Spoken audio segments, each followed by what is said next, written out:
Yo, collect and connect. Blake and Chad. Chad And Blake. Collect And connect. Blake and Chad's Collect and Connect. This is Luke Chu.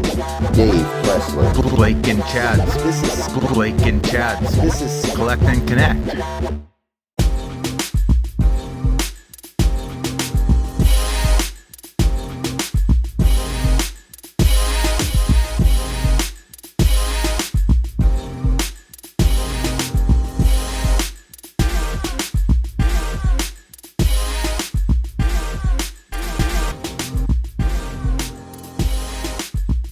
Like I'm like, let me see what he's doing. I'm like, he loves his music, his music intros. I was like, should we get sombreros coming in as Cinco de Mayo? I'm like, let's not. But let's just normal chat. Oh yeah, happy Cinco de Mayo, by the way. Yeah, happy Cinco de Mayo, man.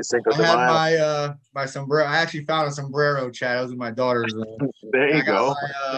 My chili pepper up there. You see that? I do. Very nice. That means this is going to be a one pepper spicy video. That's it. I got This is a 4 pepper though. I got a second one here. There it is. So we'll spice it up later. So, what got you into VeVe? I mean, we know you do a lot of crypto and other projects as well. What moved you into the direction of VeVe? And have you ever done any other content before, like VeVe on YouTube? So yeah, basically, I started investing in stocks initially, I guess back in 2018.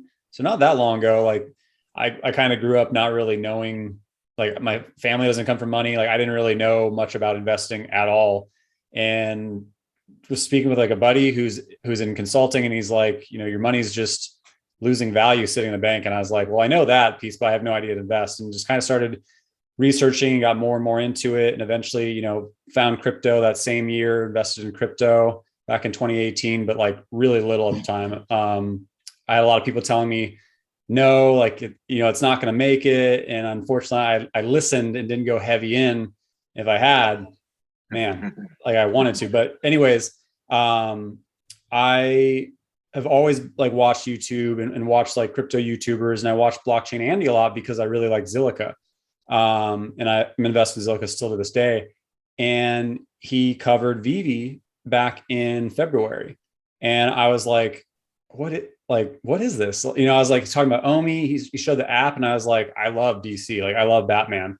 And at the time, so I was like, I'll check it out. Like I downloaded the app, and everything you could imagine was for sale. And so I was like, all right, I don't really, I think February 19th.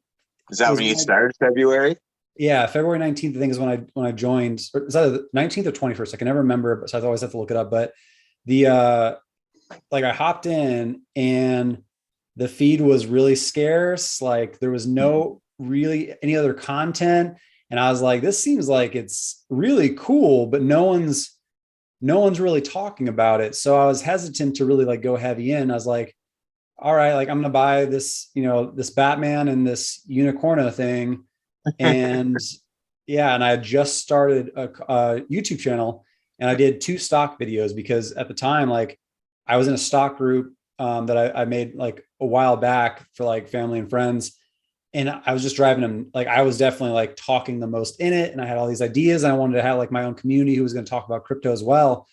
And so, I did those 2 videos first. And then I did my first crypto video, which was top NFT projects of 2021. And I highlighted 2, and it was only Omi, VeVe, and Engine. And I had no idea there was a community. That video blew up as like my 3rd video. And I was like, where did all these people come from? Like, where did all this interest come from? Nice. And yeah, like I didn't have a Twitter, but everyone kept like hassling me to get one. And it was crazy. Like I just created a channel because I needed an outlet. I needed like my own community to speak with, but I thought it was going to be a small one. I didn't expect, a passion, this thing I found to really engulf part of my life and meet so many cool people. So I'm really, really thankful that I watched that Blockchain Andy video. That's an amazing story, man. That's a good time to get into in February there. I imagine mostly everything was available in the store still, in a sense. It didn't sell out. Yeah, it was like all of a sudden over the course of like a week, I want to say maybe the first week of March, everything just started selling out, right? And so I was definitely more Omi forward because I really like the tokenomics. I saw the value in it, and the price of it shot up from like where I bought it at, and I was like, this is amazing, right? So it took me a little bit longer to really, because I've collected things for a long time, but I've never been I'm a collector, but I've never had the goal of really reselling until, I'm maybe older or giving it to my kids and all that. So I had to learn about like more so the scarcity side. And so when everyone snagged stuff up, I was like, oh man, I totally missed out on that wave because I was so focused on Omi, but then really started diving heavier in. And I have a strong amount of sets now. I'm definitely probably not in the top tier, but I'm curious to see when MCP comes out so I can see where I'm in the rankings. You know what helps though too is like we on like a lot of people onboarded to VeVe back in like September initially with like Marvel, and then really, really heavy in November with Disney, right? Like the momentum kept building. And so a lot came in during that time and they really only saw the collectible values rise, right? But for those of us who've been around for now over a year, we saw the collectibles initially go from like full access to sold out. We didn't have a marketplace for a while. We were in beta in the app, but we saw the values rise. And then the summer of 2021, or basically like from like May through summer, we were in like a severe dip. And I remember there was tons of FUD and like we were doing content and there's a lot of negativity. The views were dropping and all that. But, that's when you make an investment, hopefully you make it based on research and belief, right? And like, so we kept doing content, kept, talking about it and like kind of saying like, here's what we think is going to happen. Here's what's coming. Here's, some of the hints are dropping.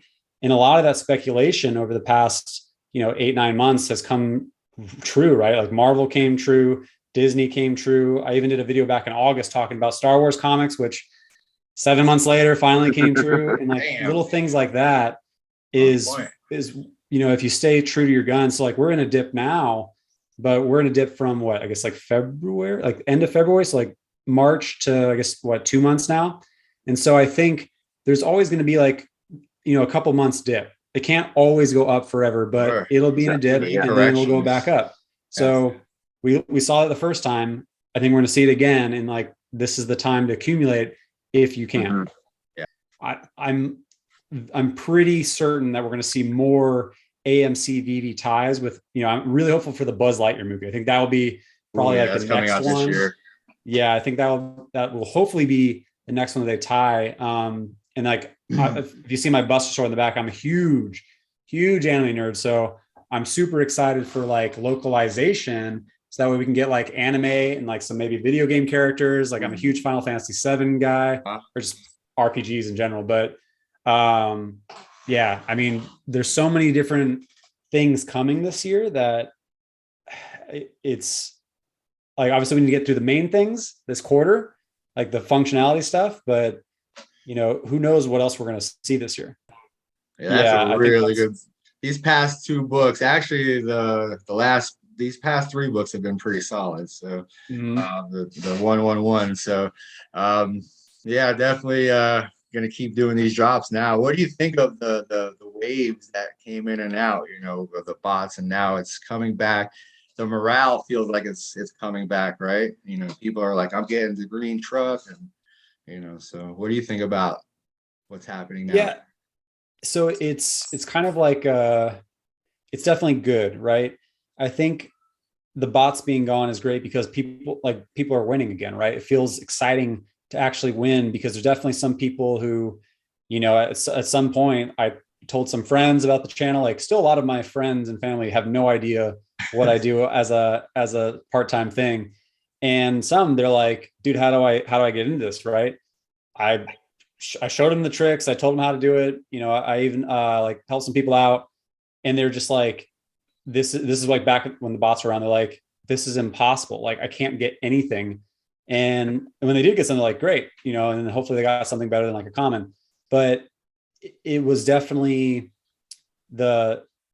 having the wins now is much easier, right? We get multiple wins, but there's also a change because of they did the change of like, the no transfers at a time when NFTs are, over 80% down and the markets have been really down. So the values have been really, really down. So I think the fact that people are winning again now, and that we're going to have some things in place that will limit some of those bots going forward, because they can actually track and see accounts with like the Master Collector program and KYC coming. Yeah.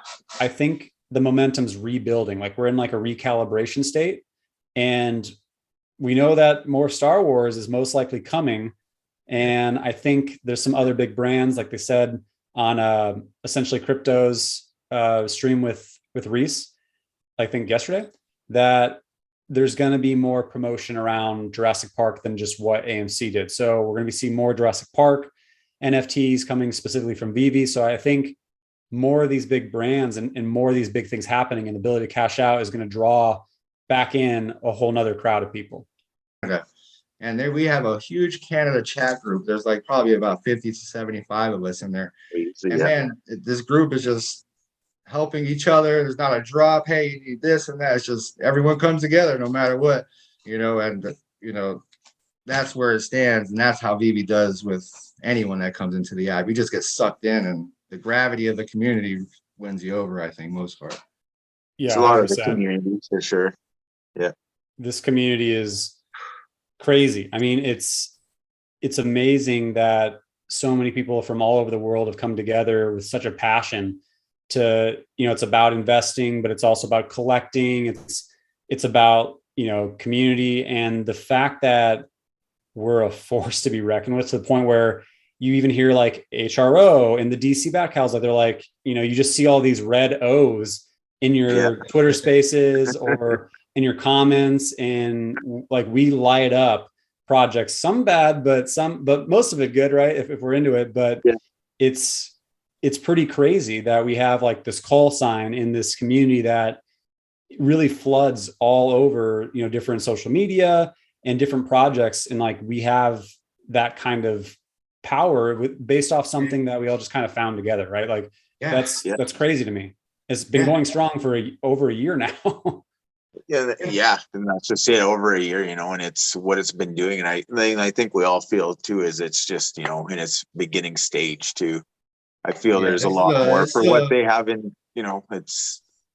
there's a lot more going on, and I think it's going to succeed in a sense of what they're looking forward to as well, because the community is going to help it grow. There's always, obviously we're in a down market right now. Everything's, the values have been, for the first time in 6-7 months, where the values are low, right? But the fact that it had a 6-7 month run before we had that, that reconciliation is pretty crazy. Like that doesn't really happen with many NFT projects at all, especially one that has as many NFTs in it as possible. But there's been a lot of talk about, is VeVe dying? And there's always going to be lows, there's always going to be highs. But one thing that really kind of sticks out to me about how I know it's definitely not dying is that we're seeing more and more channels, more and more people talking about it, more and more people jumping in, and people who are like making themselves into pills, right? Like you guys are creating like more channels. Like My Collectibles has been doing content for a while, and he has some of the greatest stuff that I've seen. And like, there's so many more people who are choosing to not just, collect and be a voice on Twitter, but even start creating content and put in their own spin on things. And I think that shows that, the values might be down, but VeVe and the community is not really slowing down. And I think that speaks volumes to the fact that, VeVe's not going anywhere, whether we're in a down market or not. It's just going to keep strengthening. I did, when I first kind of like started and like was getting into the VeVe community via the videos, there's only a few of us, like when I first had that video, right? And one was Kyle Wilson. He started, I think, like a week before I did, and he has done YouTube before. I think he had like, marketing or SEO stuff. And he invited me to stream on the first VeVe art thing. And so I had never streamed before, and I was like, how do I do this? So I just like click a thing and I'm on camera with you. He's like, yeah. And so, I reached out to him and I was like, hey, how do I stream? Like, how do I do all this stuff? Cause I hadn't streamed for a long, I was too nervous to try. And the first time I did stream, I totally blew it. Like I couldn't, like, I was having issues and people couldn't hear me. And like, I made a big thing out of it. And like, everyone's like, we can't hear you, Taps. And like, for like 10 minutes, people just watched me fumble around. And I was like, I blew it, guys. And like the next time I eventually figured it out. Nice. And my buddy also has a travel channel. And I reached out to him, and like, he was the first person to find out about my channel. Cause I was like, hey, I'm shooting videos on my phone. Like, what kind of equipment do I need? And how the hell do I edit? And he was the one who kind of told me about, you can go Adobe, you can go to DaVinci Resolve, which I still to this day, I don't pay. I'm such a cheapskate. Like I had like the cheapest camera for a long time. And everyone's like, you need to upgrade your camera and get a better mic, which I eventually did. And then I still use DaVinci Resolve to this day, which is a free version. And that's what I edit in.